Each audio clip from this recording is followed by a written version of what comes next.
आप सभी दर्शकों का एक बार फिर से नवभारत न्यूज 24/7 में स्वागत है। और इस समय की आपको बड़ी अपडेट बता दें दर्शकों कि जिस तरह से पहलगाम में आतंकियों का हमला होता है, जिसमें निर्दोष जो हिंदू वहां पर टूरिस्ट के रूप में होते हैं उनका कत्लेआम होता है, तो ऐसे में कहीं ना कहीं भारत सरकार भी इस हमले के बाद अपनी जो रुख है, अपनी जो एक प्रतिक्रिया है, वो बड़े कड़े रूप में देने वाली है। और ऐसे में आप सभी जानते हैं कि कई सारे डिप्लोमेटिक फैसले जो हैं वो पाकिस्तान के खिलाफ लिए गए हैं। और इसी बीच ये भी खबर आ रही है कि जो अंतर्राष्ट्रीय सीमा से लगते हुए गांव हैं, जो भारतीय सीमा के इलाके हैं, एलओसी के पास के इलाके हैं, पीर पंचाल का इलाका या इंटरनेशनल बॉर्डर का इलाका है, यहाँ पर पूरी तरह से हाई अलर्ट जो है वो किया गया है।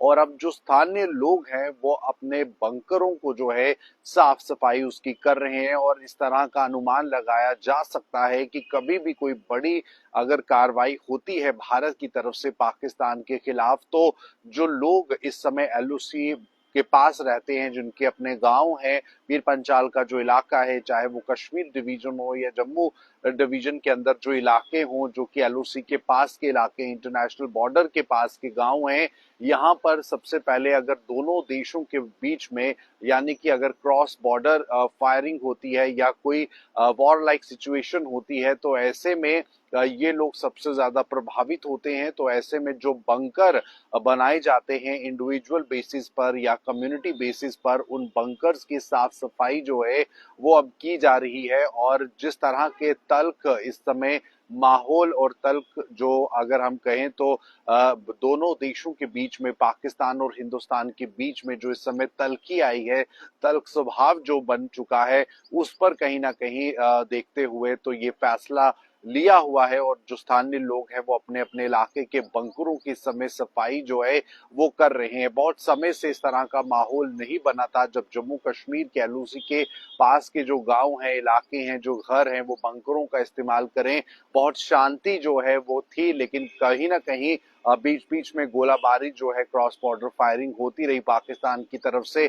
लेकिन उस स्तर पर भी बंकरों की साफ सफाई या बंकरों को पुनः रूप से एस्टैब्लिश करने के बारे में नहीं सोचा गया था। लेकिन फिलहाल पहलगाम हमले के बाद इस समय देश के अंदर एक आक्रोश है और पाकिस्तान को मुंह तोड़ जवाब जो है वो दिया जाएगा। इसके बारे में देश के प्रधानमंत्री नरेंद्र मोदी और गृह मंत्री, रक्षा मंत्री कह चुके हैं इस बात को। और ऐसे में पूरी तैयारियां जो है वो की जा रही हैं भारत की तरफ से भी। जो अपने फोर्सेस हैं, चाहे वो इंडियन नेवी है, चाहे वो एयरफोर्स है, चाहे वो थल सेना है, वो पूरी तरह से उस मोड में है कि अगर किसी भी तरह की कोई हरकत पाकिस्तान की तरफ से होती है, उसका मुंह तोड़ जवाब जो है वो दिया जाए। और इसी बीच यहाँ पर ये खबर आ रही है, सोशल मीडिया जो न्यूज प्लेटफॉर्म्स हैं वहां पर भी इस तरह के वीडियो सामने आए हैं, जहां पर स्थानीय लोग जो है वो किसी भी तरह की सिचुएशन से डील करने के लिए विशेष तौर पर जो बंकर्स बनाए जाते हैं, उन बंकर्स की मदद लेकर उसमें छुपने की जो एक बड़ी कोशिश होती है और अपने आप को बचाने की एक कोशिश होती है। तो ऐसे में उन बंकर्स की साफ सफाई चल रही है इस समय। उन बंकर्स को लोग जो हैं वो रीस्टैब्लिश करने की कोशिश में है। अगर बहुत लंबे समय से, क्योंकि ये बंकर्स इस्तेमाल नहीं हुए हैं, तो पीर पंचाल का इलाका हो, एलओसी के पास का इलाका हो, कश्मीर में या जम्मू संभाग में अंतर्राष्ट्रीय सीमा से सटे हुए गांव में इस समय कहीं ना कहीं लोगों के अंदर एक डर भी है। और किसी भी तरह की परिस्थिति से निपटने के लिए ये लोगों की एक कोशिश है, क्योंकि बंकरों का इस्तेमाल किया जाता है जब क्रॉस बॉर्डर फायरिंग होती है। क्योंकि बताया जा रहा है कि इस समय जो फायरिंग है वो भी कहीं ना कहीं होती है, सीज फायर का उल्लंघन जो है वो पाकिस्तान करता है। तो ऐसे में ये कोशिश है स्थानीय लोगों की कि अपने आप को, अपने परिवारजनों को, अपने बच्चों को जो है वो सुरक्षित रखा जाए। और इसीलिए एलओसी के पास में जो बंकर्स हैं उन पर ध्यान दिया जा रहा है, उन्हें ठीक ठाक किया जा रहा है, साफ सफाई उन बंकर्स के अंदर की जा रही है कि अगर किसी भी तरह की परिस्थिति बनती है, क्योंकि जो इस समय तल्खी आई है जिसकी वजह से हिंदुस्तान ने भी कड़े फैसले लिए हैं, इंडस वाटर ट्रीटी को सस्पेंड किया है, वाघा अटारी बॉर्डर को जो बंद करने की बात की गई है। तो ऐसे में कई अहम फैसले भारत ने लिए हैं, आतंकवाद के खिलाफ जीरो टॉलरेंस दिखाते हुए ये फैसले जो हैं वो लिए गए हैं। तो ऐसे में ये पूरी कोशिश है यहाँ पर भारत की कि पूरी तरह से पाकिस्तान को जो है सबक सिखाया जाए ताकि वो आतंकवाद को हिंदुस्तान की सरजमी पर भेजना जो है वो बंद करे और हिंदुस्तान के लिए षड्यंत्र जो है रचना बंद करे, क्योंकि हिंदुस्तान ने अपने कई मासूमों की जो जान है वो इस आतंकी हमले में गंवाई है। और ऐसे में ये एक बड़ा प्रयास है केंद्र सरकार का कि पाकिस्तान को सबक सिखाया जाए।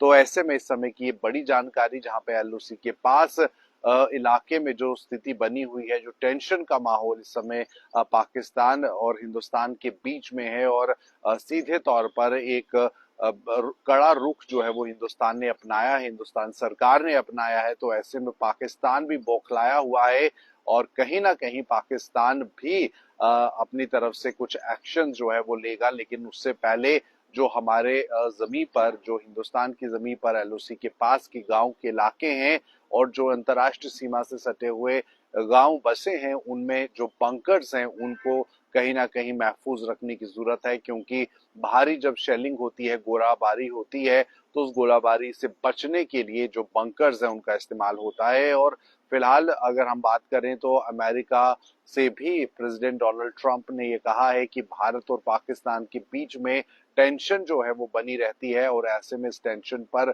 जल्द कुछ करना चाहिए, बातचीत करनी चाहिए और कई तरह के विकल्प निकालने चाहिए जिससे कि ये टेंशन कम हो सके। फिलहाल कश्मीर के अंदर, पहलगाम के अंदर धर्म पूछकर हिंदुओं को गोली मारी गई और इस बात का विरोध जो है पूरे देश में किया गया है। और ये कहा जाता है कि आतंकवादियों का कोई धर्म नहीं, लेकिन आतंकवादी धर्म देखकर गोली मार रहे हैं। तो ऐसे में सवाल उठते हैं कि आखिरकार कश्मीर के अंदर जो यात्री, जो हमारे टूरिस्ट हैं, देश भर से जाते हैं, चाहे वो किसी भी मजहब से हैं क्यों ना है, उनकी सुरक्षा जो है सुनिश्चित की जाए। और सुरक्षा को लेकर इस समय देश के अंदर बहुत उच्च स्तर मीटिंग जो है वो हो रही है। गृह मंत्री अमित शाह, गृह और रक्षा मंत्री राजनाथ सिंह ने इन मीटिंग्स के अंदर इन बातों पर प्रमुख तौर पर चर्चा की है। और वहीं दूसरी तरफ आपको बता दें कि 28 तारीख को भी जम्मू कश्मीर और जम्मू के अंदर असेंबली सत्र लगने वाला है और एक दिन का ये सत्र पहलगाम हमले को लेकर जो है वो पूरी तरह से आधारित होगा। पहलगाम में कि जो हमला हुआ उसका खंडन होगा और उसी के साथ कुछ उचित बातों पर चर्चा होगी जो कि आतंकवाद से निपटने के प्रयास के रूप में देखी जाएगी। तो फिलहाल इस समय जम्मू कश्मीर के अंदर बहुत सारी संवेदनशील इलाके हाई अलर्ट पर हैं। कश्मीर में भी जो एनकाउंटर्स हैं वो समय दर समय चलते रहते हैं। अगर कहीं पर भी सस्पिशियस मूवमेंट होती है उस पर कार्रवाई होती है, एनकाउंटर होता है, सर्च ऑपरेशन होता है। जम्मू के अंदर भी हमें एक जवान को कल खोना पड़ा, जो धूमपुर डिस्ट्रिक्ट में एनकाउंटर चला और डूडू बसंतगढ़ में, वहां पर भी हमें अपने जवान की जो शहादत है वो देखनी पड़ी। तो ऐसे में पिछले काफी लंबे अरसे से जम्मू के अंदर भी आतंकी वारदातें हुई हैं। जम्मू डिवीजन के अंदर, चाहे वो कठुआ डिस्ट्रिक्ट का इलाका हो, चाहे राजौरी पुंछ का इलाका हो, धूमपुर का इलाका हो, किश्तवाड़, डोडा, भदरवा तहसील हो, तो ऐसे में आतंकी पूरी कोशिश में थे कि जम्मू के अंदर भी खौफ का माहौल जो है वो पैदा किया जाए। और आने वाले दिनों में अमरनाथ यात्रा की भी शुरुआत होने वाली है। तो ऐसे में यात्रा की सुरक्षा एक बहुत बड़ा सवाल है और केंद्र सरकार इस पूरी कोशिश में है कि सुचारू और शांतिपूर्ण ढंग से यात्रा भी संपन्न हो। लेकिन उससे पहले एलओसी के पास सटे हुए गांव में इस समय चिंता का माहौल भी है और बंकर्स की साफ सफाई में गांव के लोग भी लगे हैं। फिलहाल ये थी समय की खास बड़ी जानकारी। आप जम्मू कश्मीर और राष्ट्र की तमाम खबरों के लिए नवभारत के साथ बने रहें। मुझे दीजिए इजाजत। नमस्कार।